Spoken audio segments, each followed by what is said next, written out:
In this Diablo 4 Spiritborn Jaguar Endgame Build, I'll teach you how to make a powerful build aimed at Torment 2 and 3, but for Torment 4 you'll want mythics and to readjust. The trend for all builds in Diablo 4 is to make them as broken as possible, and this results in no effort gameplay where all you do is press one button. We have builds like that for other classes and for the Spiritborn coming, but I wanted to make something different that made gameplay flashy and engaging. Much like the Leveling Unleashed Hunter build, this build is fun above everything else, deals amazing AoE damage, and is highly survivable thanks to epic heals. I used this Spiritborn build to progress through the review period from level 60 to Paragon 150 or so, at which point I could unlock Torment 3, but I was faced with time constraints to grind great Affix gear, so I didn't push it further so I could spend time making builds for other classes. Regardless of this, the build felt powerful and most importantly kept me engaged in wanting to play to get it more shiny upgrades. I did world bosses, tormented bosses like Andariel and Duriel, Nightmare Dungeons, Hell Tides, Crest Undercity with offerings and barter, Hell Hordes, and everything else with ease in Tier 2, and the build will definitely work fine in Tier 3 with some better upgrades, as some of my loot wasn't even ancestral by the point I got there and didn't have all the tempering manuals. This Spiritborn build is crafted around several powerful uniques that synergize very well with each other. Uniques are actually not rare at all with patch 2.0 and the Vessel of Hatred expansion, so you'll probably have a full stash of them by the time you get to Torment. Your equipment hunt will give you resistances, stats, attack speed, critical chance, critical damage versus vulnerable, ultimate damage, and movement speed while adding cooldown reduction. If you're struggling to get these uniques, you can farm them from the summonable bosses or with specific offerings at the Undercity and Kurast. You can also get good loot from the seasonal quest rewards, the mercenary caches for leveling each of them up, and the season progression. In addition, you can quickly improve your aspects by using the bartering system at the Mercenary Den and buying specific aspect bundles and deconstructing those to be able to imprint better versions. Your gameplay rotation will depend on how much of the build you have optimized and what kind of content you're doing. When you start, your cooldown reduction will not be as good as mine, so you'll be using your core skill Rake more. By the time you get to the ultimate state of this build, you'll have virtually no cooldowns and will be able to spam your buffs, debuffs, and ultimate over and over in a happy-go-lucky Fireclaw tornado of roaring goodness. I love pouncing all over the screen with abandon, and I don't want to be worried about 10 million exploding effects left behind by every mob, so our heal on Vigor Spent will take care of it for us. Just remember these easy steps. Buff with Ravager, use Vortex on enemies, cast the Hunter ultimate, use Armor Hide for Unstoppable, use Rake, counterattack spam when needed, and repeat from point 2, and then if Ravager runs out, rebuff. We'll be using most skills from the Jaguar tree and one skill from the Gorilla and Eagle trees. The Jaguar is a close and personal melee fire damage tree focused on high critical chance, damage, and attack speed. We'll combine this with the Eagle's Vortex to pull enemies in and the Gorilla's Armored Hide to provide us with damage reduction. The unlock order for these skills doesn't matter much because this should be a high level build where you have all your points, but if you're starting this earlier, I would suggest just going down the tree to the ultimate and the key passive and then turning back and grabbing the extra passives and buffs. The idea for your skill allocation is to max out your core attack to deal AoE damage and reduce cooldowns. Attacking with this will also heal you, which is a big part of the build. The key passive Adaptive Stances is very helpful for this build because every time you rotate skill lines you get plus 50% to your core stats. This means the big requirements in your Paragon Board rare and magic nodes will be completed for you when this buff is up, which should be 100% of the time in combat.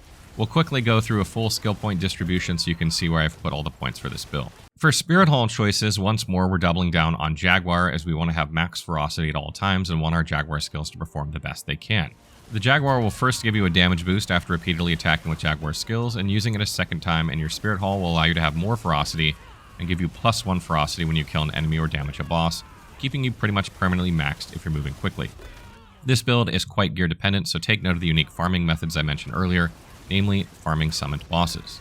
You want to not only find these pieces, but also get greater affixes on them to make them truly powerful and enable you to advance further into Torment 3 and 4. As a general note, try to prioritize dexterity, cooldown reduction, critical strike chance, counterattack ranks, and passive skill ranks, crit damage, vulnerable damage, life, and armor. You'll need to reevaluate this for elemental resistances once you move into Torment 3 and 4, but a lot of that is going to come from adding mythics for the true endgame builds. First up for Helmet, we're using Loyalty's Mantle. This is a very good choice for us because it gives you 60% reduced cooldowns off the bat, and the extra stats and damage are great, and the flat damage reduction comes in very handy. Your greater affixes for this can land anywhere as well. For Chest, we're using the unique Jacinth Shell. This unique is the soul of this build. We will sacrifice life to reduce our cooldowns to 0, but spending Vigor will return that life to us instantly, so essentially spamming Rake while your ultimate is on cooldown will heal you while that cooldown goes down to a mere few seconds, and it will be right back and ready to cast again. This is what makes this build fun for me, as it adds a pay attention aspect, as it's entirely possible to kill yourself by not attacking, but when you're fighting, it's amazing.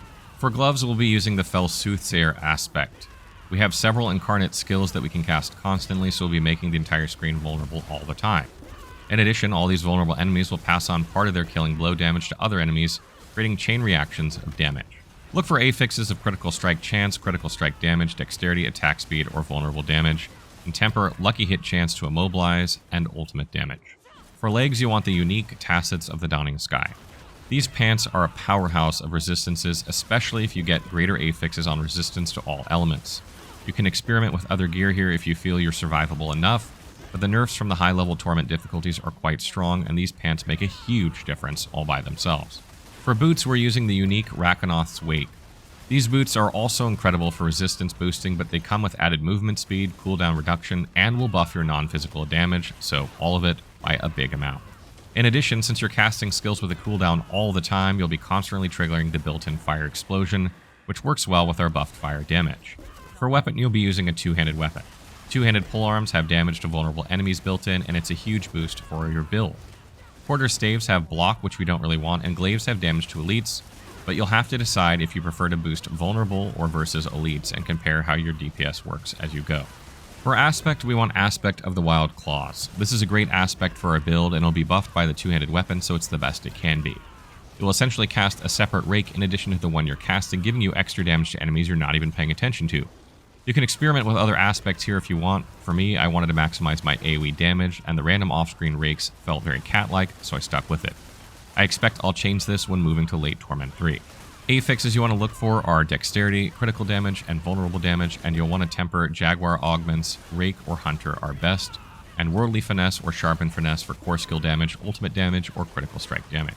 If you don't want to use this aspect, you could use the unique glaive Wuxie Nok Pa. This unique glaive is built for ultimates, and the +3 to supremacy is fantastic. I would recommend that you try it if you get it. You will lose vulnerable damage and any other greater affixes on your normal weapon, but if you roll a starred version with plus on ultimate, it could make your hunter incredible. For amulet, you'll want Aspect of Plains Power. This aspect will give you a special circle underneath where you stand, and staying within it will buff your damage and keep your ferocity from going down. We lucky hit very frequently, and the circle is a fantastic boost for bosses and to stand on when taking incoming damage, and it will synergize with our glyphs on Paragon Boards. Affixes you want to look out for are critical strike chance, cooldown reduction, attack speed, plus ranks to passive skills or max life, and you want to temper ultimate damage or Jaguar efficiency for hunter cooldown reduction. For your first ring, you want the accelerating aspect. High attack speed is vital to our survival and motion, so we want to maximize our use of rate. This aspect will keep your attack speed topped up at all times since our critical hit chance is so high. Affixes you want are critical strike chance, attack speed, and either critical damage or vulnerable damage. You want to temper vulnerable damage and Jaguar efficiency for hunter cooldown reduction. For the second ring, you'll want to use Ring of the Midnight Sun. This ring is perfect for this build because we're focusing on criticals and using Vigor Hungry Rake, so using this one will feed us a great amount of vigor back when we crit, which is amazing, and when combined with Paragon will allow you to pretty much never need resources while healing ourselves whenever we spend them. You can use gems or Runewords depending on what you find and what you craft. You'll only be able to get Runewords if you have the expansion, but you should be able to get them from other players via trade as well. Since nobody knows how the market will work though, we have to assume you will only use what you find, and I personally saw that the drop rates for runes seemed to ramp up based on my Paragon level rather than the Torment tier I was on. So my first class I got very few runes, even farming bosses on Torment 2, but by my second class and closing in on 200 Paragon points, I was getting 3 legendary runes in 5 boss runs in Torment 1. This was the same for greater affixes, so maybe it's just unlucky, but keep it in mind. For weapon, you want Topaz to increase your ultimate damage or Emeralds to increase your critical damage. For armor, Emeralds to boost your dexterity, and one rune word that's easy to get is Zongar, which makes it so every time you cast your ultimate, you get plus 12% crit strike chance for 5 seconds, and if you overflow it, you'll add more stacks up to 20%. For jewelry, skulls to boost your armor. You can use other gems or diamonds if you have enough armor in your gear and want to max resistances, but I didn't have to bother with this until I started delving deep into Torment, and since we have resistances on both our boots and legs, it's not something I typically need with this build. The Vessel of Hatred expansion will allow you to hire a mercenary to fight with you constantly. The best match for our build is Varyana because her skill boosts your attack speed. You can get Varyana quickly by doing her quest as soon as it appears from the den and equip her, and kill elites to level up rapport and unlock skill points. For skills, select Cleave, Hysteria, Bloodthirst, and Bloodlust. For your reinforcements, you can really pick anything you like as it's situational and doesn't happen all that often, but you can gain Fortify by using Rahir as a reinforcement. Either way, that attack speed buff from Variana can be quite awesome, so work on her rapport. This Spiritborn build is meant to let you progress through endgame, meaning completing Torment 1, Torment 2, and starting off Torment 3. You will need mythical items and double and triple affix gear to do Torment 4 comfortably, so I'll make a separate dedicated build for that. Your Torment progression will be heavily based on finding ancestral gear with greater affixes that matches the right bonuses and gives you the right amount of resistances, and leveling up your Paragon to get the extra bonuses from your glyphs. Since this is a progression build, I haven't min-maxed the boards themselves, as you'll have to change them to adapt to true endgame. That said, you can follow this recommendation to replace my results and make small adjustments to match your playstyle without having to freak out. And if you didn't know, there's now a new item called Scroll of Amnesia or something like that will reset all your Paragon and skill points in one easy click. For our basic board, you'll want to go right up towards the glyph, grabbing dexterity nodes on the way. Our first glyph is Wildfire, and this makes it so for every 5 dexterity purchased within range, you deal 2% increased fire damage, which is great, but the important one is the additional bonus, which makes it so on lucky hit, damaging enemies with direct fire damage has up to a 30% chance to reduce one of your active cooldowns by 0.5 seconds. You initially need to run about 4 or 5 levels of 20 plus pits to take your glyph to level 15 and max its radius. Don't worry about taking it to 45 and move on to your next glyph after. Always radius first. Once you have that, pick the dex nodes going down if you feel you want health, which is optional based on your survivability at this point, and then go up to grab the magic and rare nodes above the glyph on both sides. Your second board will be the Sapping board. This board is immediately necessary to manage your vigor as you hunt for the right gear. Place the legendary node as close as possible and go up to the opportunist and right to the node as soon as you can. After this, your objective is to reach the glyph slot to add Ritual, which we will picking up intelligence nodes within the glyph radius. The damage buff and reduction from the circle can be easy to miss, but I did a couple tries with and without it and found it really rather noticeable, particularly when facing off against Torment 3 bosses and enemies that seem to always have several affixes, barriers, and extra health. For board 3, we will take Infighter. We picked this board because the extra dodge and attack speed from the legendary node will allow you to move around those bonuses on your other gear. Since it's not urgent, we put the glyph closest to us to get that first and slot our third glyph, Hone. We're all about the Jaguar, so this is no surprise. You'll want to meet the requirements to max your critical strike chance as well, and eventually benefit from the hefty boost to critical strike damage at level 45. This board has mandatory plus damage nodes near the glyph and optional survivability nodes you can get if you feel you need them. I like living on the edge, so I mostly got what I wanted and exited out to the next one, but you can always go for them while working through more levels. The fourth board is Revealing. The effect of the legendary node will add crowd control to our arsenal of damages, but it's not immediately necessary, so I put the glyph closest to me as I progressed, and our fourth glyph is Innate. The 2 rare nodes near the glyph are very useful, giving you lots of vulnerable damage and the damage to crowd-controlled enemies. The main reason we're taking this glyph right now is that even at this level of progression with these defensive values, you'll be able to advance to Torment 3 and improve your chances of getting good drops. From this glyph, you'll cut across the board and take attack speed on your way to the legendary node before proceeding to our final board. I was not high enough level to do this during the review period, but you should aim to get either Convergence or Drive, and the glyphs Turf or Spirit. Final tips. Coming into the Jaguar class for the expansion, the only thing I was sure of is that I didn't want to make another brainless press X to win build. My desire for more active engagement after the face roll of Lightning Sork of the last seasons was a great motivator, but I was very pleasantly surprised by just how different and versatile the Spiritborn can be.